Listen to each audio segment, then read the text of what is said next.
The shuttle's landing struts sank into powder so fine it hissed like dry sand. A pale world stretched in every direction, flat white broken only by jagged ridges of blue ice that rose like blades from the plain. Above, the sky held no real color, only a thin wash of gray that made distance hard to judge. Breath fogged visors instantly. Even inside insulated suits, cold seeped inward with patient intent, finding gaps at the wrists, the throat seal, the joints. The trial site looked empty, but the emptiness felt crowded with danger, as if the planet itself watched and waited. The cadets filed down the ramp in a disciplined line, boots crunching. Most came from species that treated cold as an inconvenience solved by equipment. Their armor plates were thicker, their helmet glass darker, their backpacks bristling with regulation survival modules. A pair of insectoid cadets clicked to each other in quick bursts, their antennae tucked close to their head ridges. A tall, amphibious cadet shifted his weight restlessly, his suit's humidity pack cycling with a soft pulse. An avian cadet kept her wings tight against her sides, her feathers compressed under the suit's inner lining, her eyes narrow and sharp, as if she could intimidate the weather into retreat. The human cadet came last, stepping onto the snow with a careful pace that looked almost casual. His suit was standard issue, unmodified, clean of extra plating. He carried fewer tools than most.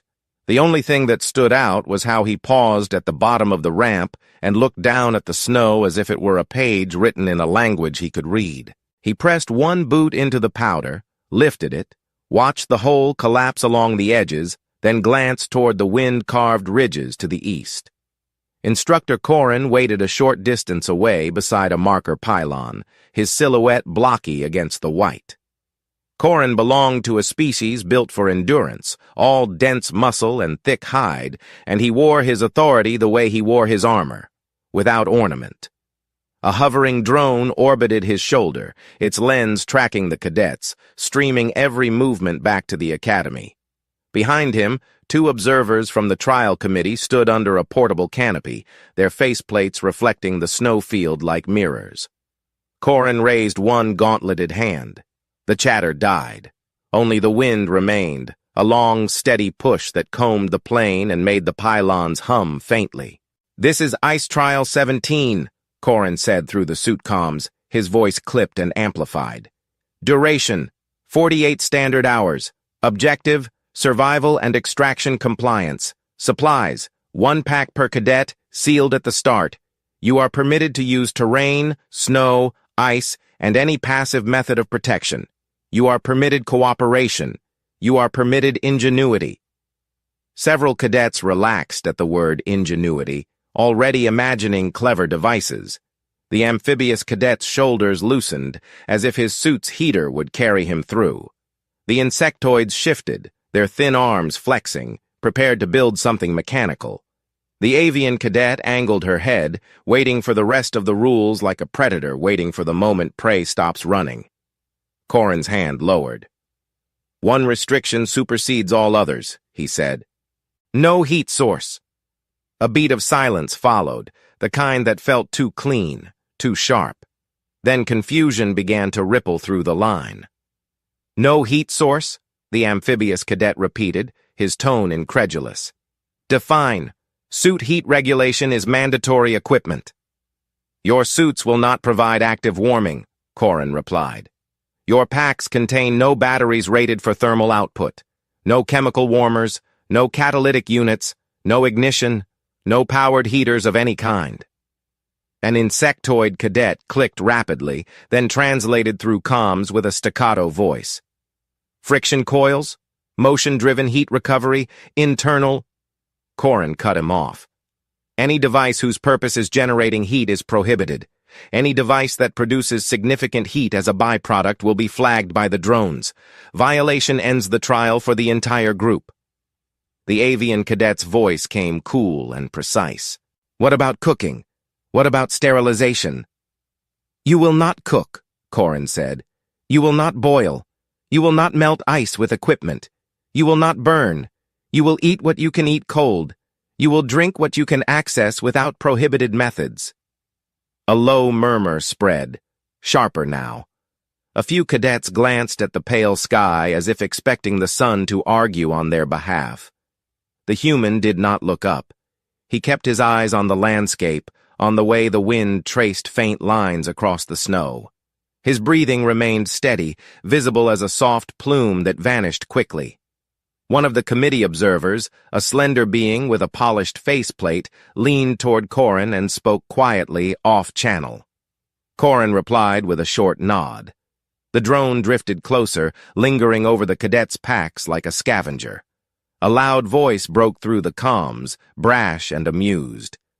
It belonged to a reptilian cadet named Skarn, broad-shouldered and heavily armored, his species famed for physical resilience. "So the trick is to endure," Skarn said. "Cold does not kill quickly. Weakness kills quickly. This is a discipline test." A few cadets made approving sounds. The amphibious cadet did not join them. His species required warm, moist conditions. His suit's humidity pack could help, but without active heating, his body would burn energy too fast. His hands trembled slightly inside his gloves, not from cold yet, but from the knowledge of what was coming. Corin's voice hardened. "This trial is designed to strip away your assumptions. Many of you believe survival is a question of tools. This world will teach you otherwise. Your extraction beacon will activate at the end of the period. Until then, your performance is recorded, assessed, and compared. Failure conditions include unconsciousness, severe frost injury, and panic behavior that endangers others." Skarn snorted. "Panic behavior is a choice." The avian cadet's eyes flicked toward Skarn, and her tone turned sharp. "Cold also makes choices for the body. Pride does not change blood flow." The insectoids clicked among themselves. The amphibious cadet swallowed audibly, as if the air itself had become thick. A few others tightened straps, checked seals, and ran quick diagnostics on suit systems that now showed blank spaces where heat output should have been. The human finally spoke. His voice was calm, unhurried, and it carried a mild curiosity that seemed out of place. "Instructor Corin," he said, "is the restriction about creating heat or about introducing a heat source? Because human bodies produce heat constantly." Corin turned his helmet toward him. "Your bodies are not a prohibited device," he replied. "Your bodies will be insufficient if you waste what you have." The human nodded once, as if that answer confirmed something he already suspected. He looked again at the plane. The wind pushed from the west with disciplined consistency. Snow piled in shallow drifts along the lee side of ice ridges. In the distance, a faint rise suggested a slope that could break the wind further. He raised his gloved hand and flicked a small pinch of powder into the air. The flakes did not fall straight down. They slid sideways, thin and fast, like dust. Skarn noticed the gesture and laughed. "He studies snow," Skarn said, sounding entertained. "As if snow can be negotiated with." The human did not react. He turned slightly, scanning for a feature that most others ignored. A depression where the snow looked smoother, less scoured.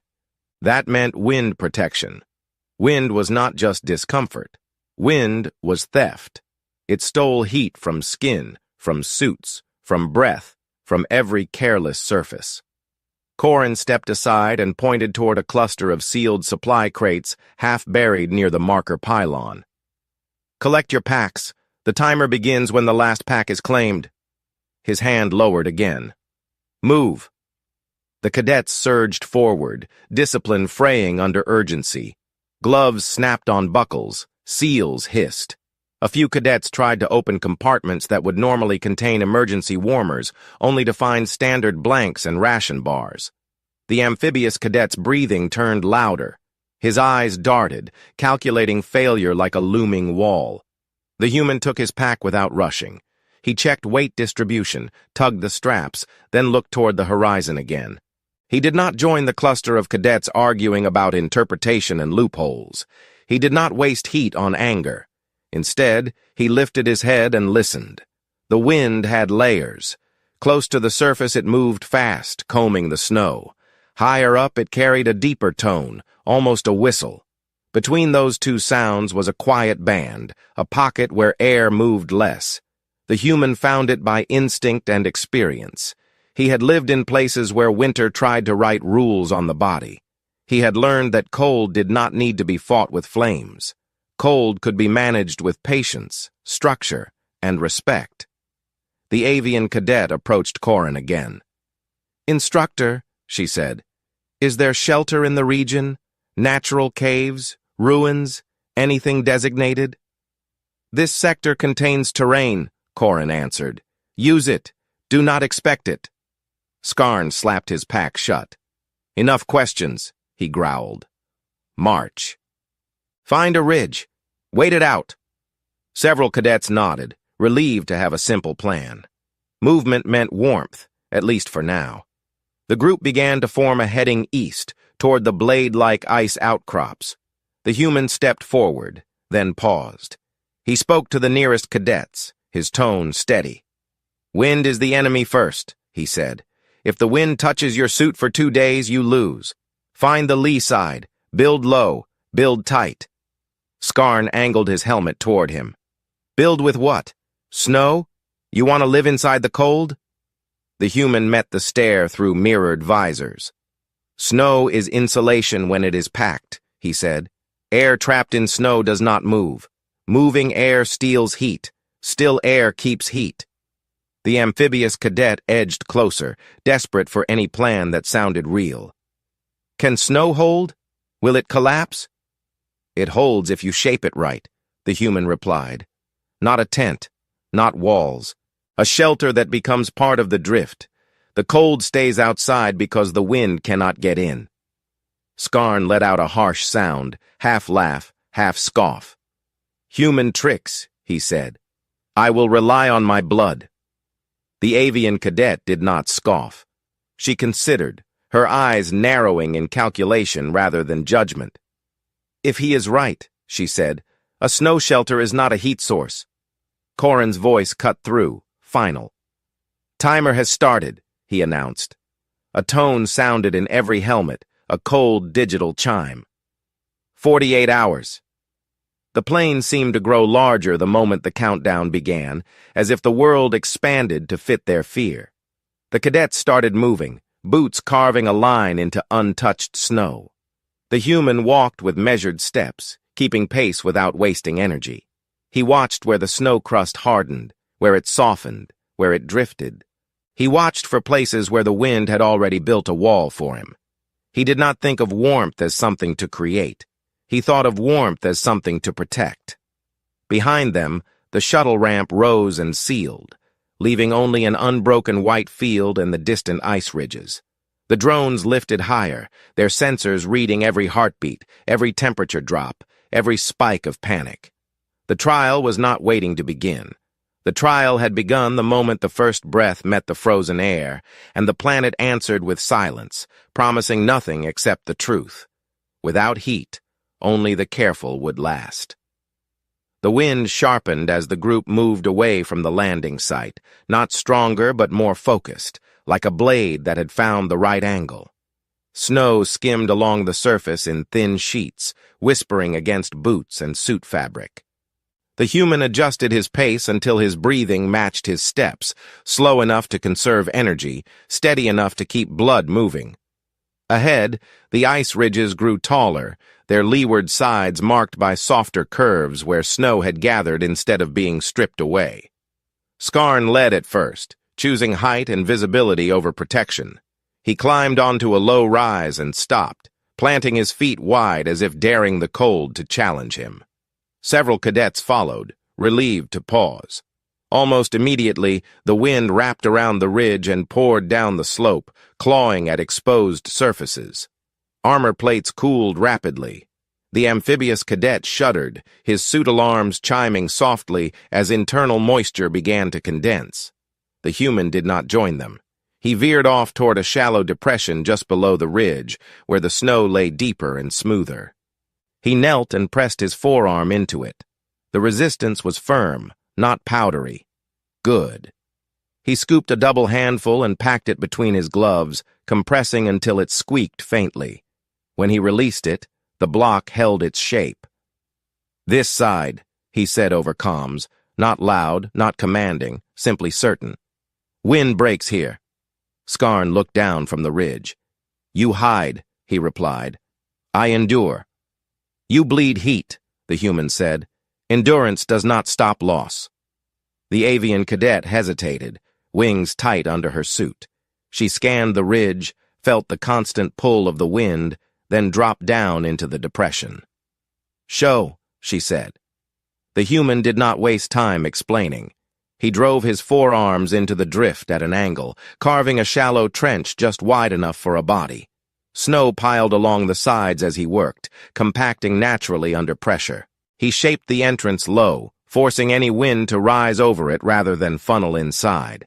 The motion warmed his muscles slightly, but he stopped before sweat could build, pausing to let his body settle. "Pack, do not dig loose," he said. "Loose snow collapses and breathes. Packed snow traps air." The amphibious cadet scrambled down beside him, hands clumsy with cold and anxiety. "How deep?" he asked. "Enough to sit," the human answered. "Not enough to stand. Height wastes volume." The insectoid cadets approached next, curiosity overriding pride. Their limbs worked quickly, clicking softly as they mimicked the packing motion. Snow bricks formed under their multi-jointed hands, placed carefully to thicken the walls. The avian cadet took position at the entrance, using her wings to smooth and shape the curve, feathers pressing through the suit lining to apply even pressure. Skarn remained above for several minutes longer, but the ridge offered no mercy. Cold crept through joints, through seals never meant to face sustained exposure without heat. His breath grew harsher. At last, with a growl that sounded more irritated than defeated, he descended and stood at the edge of the forming shelter. "This is a grave," he said. "It is a shell," the human replied. "Shells keep soft things alive." Skarn hesitated, then crouched, helping pack snow onto the outer wall with heavy, efficient motions. His strength compacted the structure faster than any tool could. The shelter thickened, walls smoothing into a rounded dome pressed into the drift. Inside, the wind's voice dulled, dropping from a howl to a distant hiss. The human crawled inside first, checking for weak spots. He pressed his palm against the inner wall and waited. No tremor, no seep of air. Good. He backed out and nodded once. "Seal the top. Leave a breath gap near the entrance." They worked in shifts, never long enough for one body to chill completely. Movement rotated, controlled and deliberate. When the shelter closed, it looked less like a building and more like a natural bulge in the snow, indistinguishable from the surrounding drift. Inside, the change was immediate. Sound softened. Light dimmed to a pale blue glow filtering through packed snow. The air felt still, heavy but calm. The avian cadet flexed her fingers and paused, surprised. "It is quieter," she said. "Quiet air stays," the human replied. "Noise means motion." The amphibious cadet sank down, his breathing slowing for the first time since landing. Moisture collected inside his helmet, but the cold bite eased. "My temperature is stabilizing," he said, disbelief creeping into his voice. Outside, other cadets struggled. Some attempted to erect standard shelters meant for temperate climates. Fabric snapped and flapped, pumping cold air inside with every gust. One group tried to huddle behind an ice slab, only to find the wind curling around it like water around a stone. Their suits screamed warnings as internal reserves dropped. A drone drifted closer to the snow dome, sensors sweeping. No alarms triggered, no prohibited output detected. Just bodies, breath, and snow. The human crawled back inside and shifted his pack to block part of the entrance, leaving a narrow tunnel angled downward. "Never straight," he said. "Wind travels straight." Skarn folded himself into the space with visible discomfort, shoulders brushing the curved walls.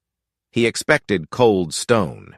Instead, he felt only a steady chill, manageable, almost dull. His eyes narrowed. "This should not work," he muttered. "It works because cold is lazy," the human said. "Cold takes the easiest path. We remove the path." Time stretched. Inside the shelter, the group sat close but not pressed, sharing warmth without sweating. The human set a simple rhythm: slow hand flexing, foot movement, gentle shifts every few minutes.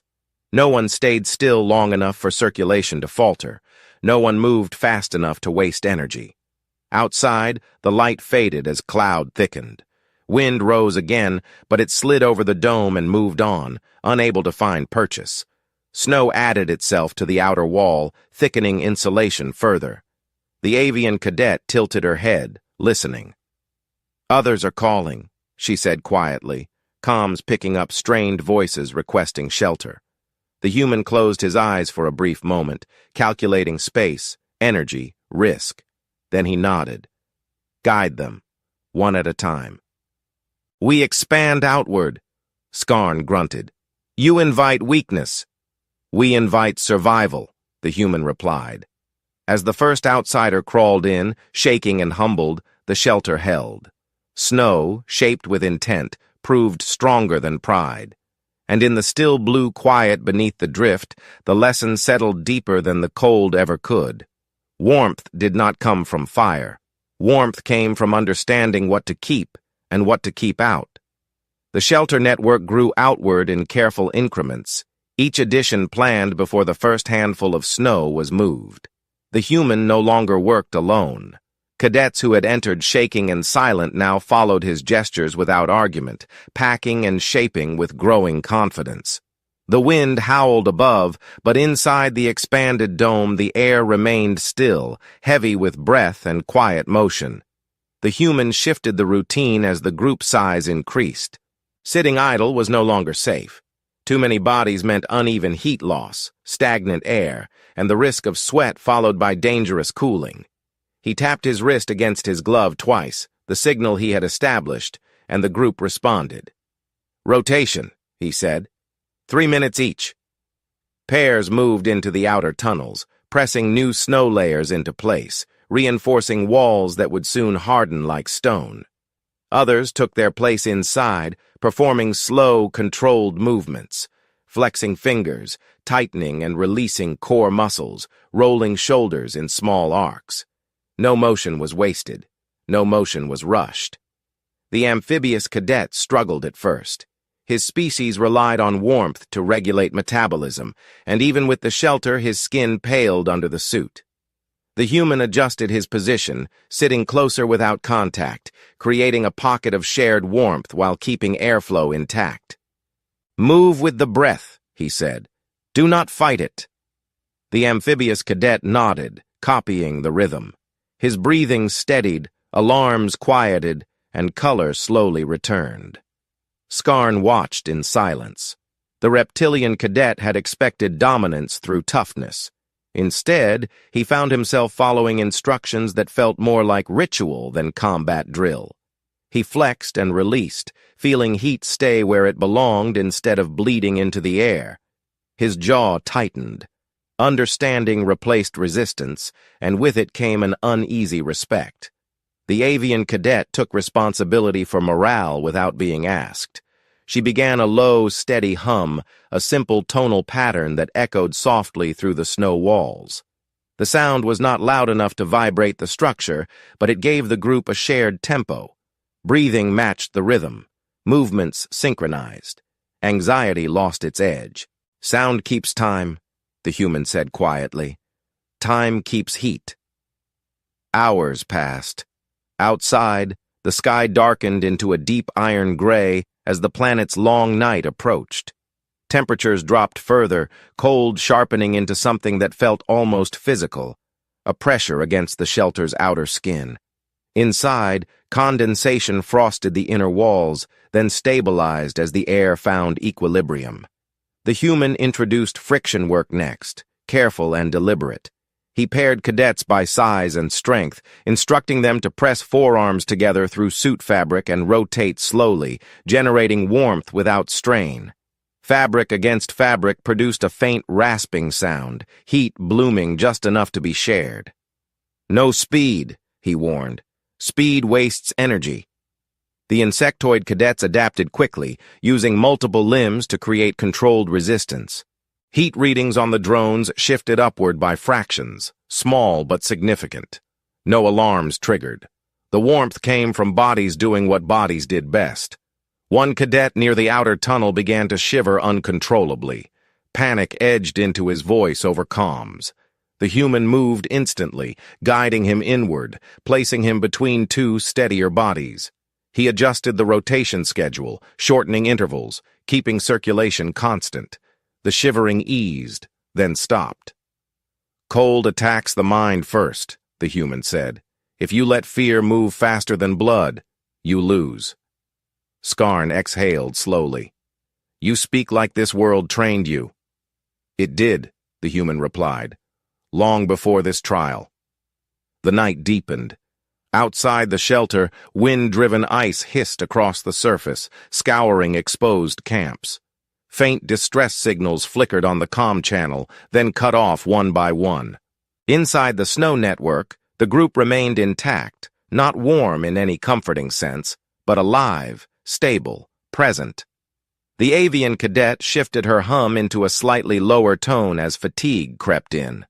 The change was instinctive, matching slowing heart rates, easing bodies toward rest without allowing full stillness. The human caught the adjustment and nodded approval. Rest came in fragments. No one slept deeply. The human allowed brief periods of stillness, monitored by subtle signals. A hand squeeze, a tap against the wall, a change in breathing pattern. Anyone drifting too far was guided back into motion before cold could settle into muscle. At one point, Skarn volunteered for extended outer duty, packing snow and reinforcing windbreaks longer than required. His movements were efficient, purposeful. When he returned, frost coated his armor, but his core temperature held. "You trust this now," the avian cadet observed. Skarn inclined his head slightly. "I trust results." Near the deepest part of the night, a structural groan rippled through one of the outer tunnels as wind shifted direction. Snow compressed, settling under new pressure. The human reacted immediately, directing reinforcement where stress lines formed. Additional snow was packed, reshaped, angled to redirect force. The shelter adapted, becoming stronger under assault rather than weaker. A drone hovered close, sensors lingering, unable to flag a single violation. No flame, no heat source, only friction, motion, and understanding. When the wind finally eased and the night reached its coldest point, the group endured without incident. Bodies moved, breath flowed, sound marked time. Heat stayed where it belonged. As the first faint hint of light filtered through the snow, the human allowed himself a small exhale of relief. He did not smile. Survival was not a victory yet. It was a process, one that demanded constant attention. The cadets around him were no longer strangers bound by a trial. They were a system, each motion supporting the next, each body contributing to a shared balance. Cold had not been defeated. Cold had been managed. And in that management, the true lesson of the ice trial began to take shape. Warmth was not created. Warmth was preserved through cooperation, discipline, and respect for the limits of flesh. The long night did not end when the light returned. It only shifted its weight. Cold settled deeper after the faint glow faded again, as if the planet had drawn a slow breath and decided to press harder. The shelter network creaked softly, not from weakness but from adjustment. Snow compressed, crystals locking tighter under pressure. Inside, the air felt denser, every breath measured, every movement deliberate. The human sensed the change before the instruments reflected it. Bodies grew sluggish faster between rotations. Fingers took longer to respond. Even controlled motion demanded more will. He tightened the cycle without announcement, shortening rest intervals and increasing low-resistance movement. No one argued. Fatigue had stripped away pride, leaving only trust. Outside, the comm channel crackled with fragmented transmissions. Some voices were sharp with panic, others eerily calm in the way that signaled resignation. A distant beacon flared briefly, then vanished. Another followed hours later. Extraction requests, medical failures. The trial was bleeding participants into the dark. The avian cadet listened longer than the others, her head tilted, eyes half-lidded as if sound carried shape. When she spoke, her voice was quiet. Several groups are moving, not toward shelter, toward the marker pylons. They are trying to walk it out, Skarn said. His tone carried no mockery now, only grim assessment. Cold will take them before distance does. The human closed his eyes for a moment, calculating. Energy remaining, space available, structural limits. We cannot pull everyone in, he said, but we can guide. He shifted toward the entrance tunnel and adjusted the snow markers outside, reshaping ridges into subtle arrows only visible at ground level. Wind erased sharp edges quickly, but the human worked with curves and depth, signs that survived abrasion. He placed them low, where drifting snow revealed rather than buried them. Those who crawl will see, he said. Those who stand will miss everything. Skarn nodded once and volunteered without prompting, taking position outside for short intervals to reinforce the markers as wind shifted. Each return cost him more, but he kept his movements economical, preserving core heat. His earlier certainty had transformed into disciplined endurance. Inside, the amphibious cadet faltered again. Metabolism slowed dangerously as fatigue deepened. The human altered pairing assignments, positioning stronger heat retainers near him, adjusting friction routines to favor longer contact through fabric. He spoke softly, anchoring attention to breath and motion. "Stay present," he said. "Cold wants you absent." The amphibious cadet focused, eyes wide but steady. His shivering eased. Hours passed in measured fragments. The avian cadet's hum returned, lower now, almost a vibration felt more than heard. Its synchronized movement prevented mental drift. Sound had become structure. Then the shelter shuddered. Not a collapse, a strike. Wind shifted violently, hammering one side of the outer dome with sustained force. Snow compressed hard enough to transmit pressure inward. Fine cracks spidered through one of the outer tunnels, not breaking but threatening to vent air. The human reacted instantly. He redirected all available bodies to reinforcement without raising his voice. Snow was packed from inside first, sealing microgaps, then layered from outside in rapid rotation. Movement generated just enough warmth to keep hands responsive. Panic never found traction. A distant scream cut through the comms, sharp and brief, then silence. No one commented. Acknowledgement would cost focus. The avian cadet finished reinforcing a seam and looked at the human. "Night is not finished," she said. "No," he replied. "This is the center." The deepest cold arrived like pressure on the chest. Breathing felt heavier. Time stretched. Muscles burned from slow motion rather than exertion. The human introduced micro-movements now, barely visible shifts that kept circulation alive without draining reserves. Fingers flexed inside gloves, toes rolled within boots, jaws clenched and released. One cadet near the entrance began to fade, posture slumping. The human caught it immediately, repositioning him, applying controlled friction along forearms, re-establishing rhythm. He did not speak reassurance. Reassurance wasted air. Action preserved heat. Outside, a figure collapsed near the markers, visible through the tunnel opening as a dark shape against white. The avian cadet noticed first. She froze, instincts warring. "He will die," she said. The human's decision was immediate. "Guide him," he said. "Do not carry." Skarn moved with her, emerging into the wind like a living wall. He positioned himself upwind, blocking gusts, while the avian cadet signaled, low and precise. The fallen cadet crawled, slow and clumsy, following shapes in the snow rather than sound. It took long minutes. Each felt like hours.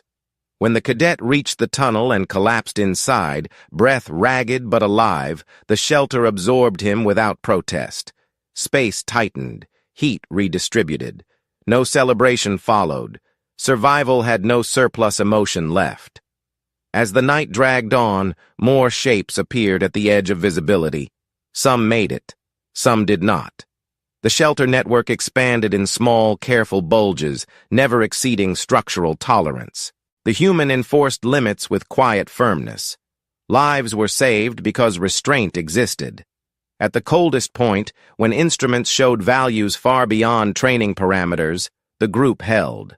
Snow walls thickened further under constant packing. Air remained still. Bodies moved as one system. The drones hovered close, sensors probing, searching for forbidden signatures. Finding none, they withdrew slightly, their presence no longer threatening, merely recording. When the wind finally eased and the pressure lifted, no one spoke for a long time. Breath fogged the dim blue interior. The hum faded into silence. The avian cadet broke it softly. "We are still here." The human nodded. That was the goal. Skarn leaned back against the wall, eyes closed. "Endurance," he said quietly, "is not standing tall." "No," the human replied. "It is knowing when to bend without breaking." Outside, the night began its slow retreat. Not warmth, not comfort, just less hostility. Enough. The longest night had tested more than bodies. It had stripped survival to its core. And in the stillness that followed, the shelter stood as proof that heat was never the answer. Understanding was. The light returned without ceremony, a pale wash filtering through packed snow and ice, thin but undeniable. It did not bring warmth. It brought definition. Shapes sharpened. Breath fog thinned slightly. Time, which had stretched and folded through the long night, resumed a more familiar rhythm. The human sensed the change and adjusted immediately. Rotations slowed. Movements softened. Bodies were allowed longer stillness, not rest, but recovery. Heat was no longer leaking at a dangerous rate. Preservation had succeeded. Outside, the wind eased into a steady, manageable flow.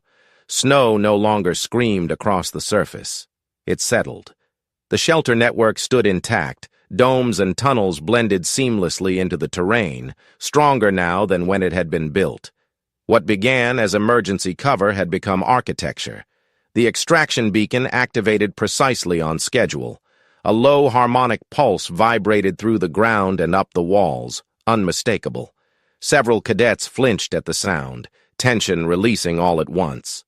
The amphibious cadet exhaled a long, shaking breath and let his head rest back against the snow wall. "We held," he said, voice hoarse but steady. "Yes," the avian cadet replied quietly. "We did." The human rose carefully, joints stiff but functional. He moved to the entrance tunnel and cleared it with deliberate motions, widening the opening just enough. Cold air slipped inside, sharp but no longer hostile. Bodies adjusted without panic. One by one, the cadets emerged. The plane looked different now. What had once appeared empty revealed scars of struggle. Abandoned shelters lay torn and flattened. Emergency markers blinked over inert forms awaiting retrieval. Drones hovered low, methodical, their movements slower, almost respectful. An extraction craft descended in the distance, engines angled to minimize thermal disruption. Its heat washed across the snow but did not touch the shelter network. The instructors had learned something as well. Instructor Corin approached on foot, armor rimmed with frost, posture unchanged. He stopped several meters away and studied the structures without speaking. His gaze traced curves, thickness, the way the wind slid harmlessly over packed snow. "No heat signatures," he said finally. "No violations." Skarn stepped forward, straight-backed despite exhaustion. "No heat sources," he corrected. "Plenty of heat." Corin turned his helmet slightly toward the human. "You understood the rule." "The rule was not about cold," the human replied. "It was about arrogance." Corrin considered that. Around him, committee observers recorded in silence. Drones captured every angle of the shelters, every marker carved into the snow. The cadets regrouped near the extraction zone, standing closer now without instruction. Hierarchies had shifted. Strength no longer sat where it once had. The avian cadet met the human's gaze and inclined her head in acknowledgement, not submission. He returned the gesture without emphasis. The amphibious cadet was assisted into the craft first. Medical scans flared green instead of red. Relief spread quietly. As the last cadet boarded, the human paused and looked back once more at the shelter network. Wind was already smoothing its edges, reclaiming it as part of the landscape. In hours, it would vanish completely, leaving no trace except what had been learned. Corrin stood beside him. "Most trials are passed by force," the instructor said. "This one was survived." The human nodded. "Survival lasts longer." The craft lifted. Below, the frozen plain returned to silence, indifferent as ever. Back at the academy, the trial report circulated faster than any previous record. Analysts argued over definitions. Engineers recalculated assumptions. Survival instructors rewrote curricula that had stood unchanged for generations. The ice trial rule remained: no heat source permitted. But beneath that line, a new annotation appeared in official doctrine, brief and irrevocable. Heat is not created. Heat is protected. From that point forward, no cadet